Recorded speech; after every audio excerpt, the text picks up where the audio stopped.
Oke. Ini ada beberapa tanda-tanda yang menurut saya juga penting gitu. Seperti yang saya sampaikan tadi, sebagian besar kasus kekerasan itu tidak kita ketahui sampai sudah terjadi sekian lama gitu ya.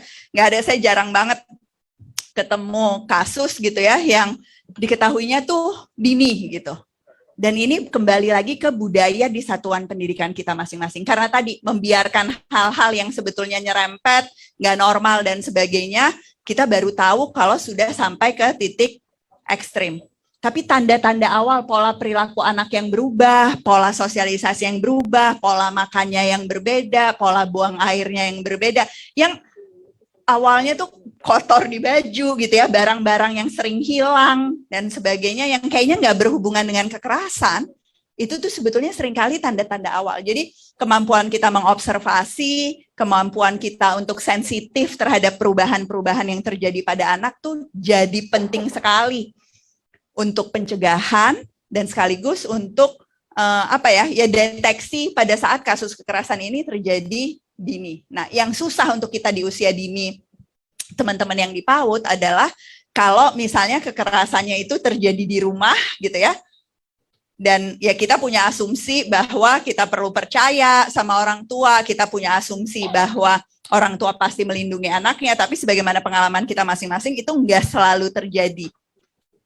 Nah, mencoba mengidentifikasi ini dan tahu betul bahwa tugas kita loh sebagai guru untuk melindungi anak itu, bahkan terkadang terhadap orang tuanya sendiri gitu ya, itu harus betul-betul jadi sesuatu yang dikomunikasikan terus-menerus di sekolah. Nggak gampang sama sekali. Ibu-ibu pasti tahu lah, bapak-bapak pasti tahu gitu ya, pada saat berhadapan dengan orang tua, kita lupa bahwa profesi ini tuh juga dilindungi gitu.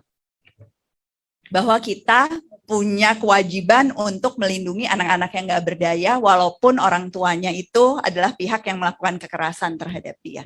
Nah, di sini kemudian kalau saya pesennya akuntabilitas, ada pencatatan, ada laporan, nggak cuma melibatkan 1-2 guru gitu ya, tapi undang rekan sejawat yang lain, sehingga kemudian kalau memang kasusnya masuk ke ranah hukum dan sebagainya, itu Bapak dan Ibu juga terlindungi gitu kan, sudah melakukan prosedur-prosedur yang harus dilakukan.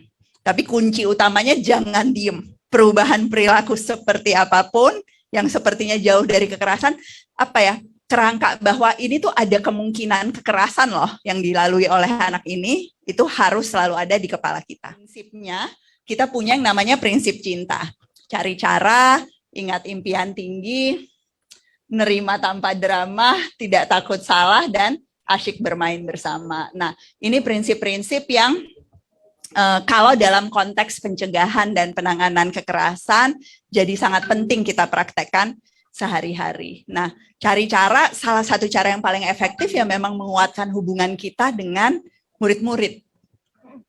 Nggak ada cara pencegahan yang lain. Saya seringkali diajak diskusi gitu ya sama teman-teman pengelola PAUD, wah perlu peraturan apa gitu ya, perlu pencegahan apa, perlu kamera berapa, jadi hubungan itu pencegahannya. Karena semua kasus yang bisa kita deteksi dini dan sebagainya itu karena lingkungannya dan budayanya tuh aman, nyaman, dan terbuka. Untuk siapapun ya saling melindungi satu sama lain. Kemudian juga definisi tentang apa yang rahasia, apa yang seharusnya jadi persoalan yang disampaikan bersama, apa yang jadi hak orang lain, dan sebagainya. Jadi batasannya tuh hubungannya sih. Mau peraturan kayak apa, kebijakan kayak apa, dan sebagainya, itu nggak akan ada yang bisa menggantikan sih hubungan sosial yang kuat. Baik hubungan kita secara individual dengan murid-murid, ataupun hubungan antar murid, antar guru, dan sebagainya yang kuat. Jadi itu cara yang paling efektif. Dan kita kemudian bisa diskusi gitu ya, banyak cara untuk memang membangun si budaya saling peduli, positif, dan sebagainya di lingkungan masing-masing.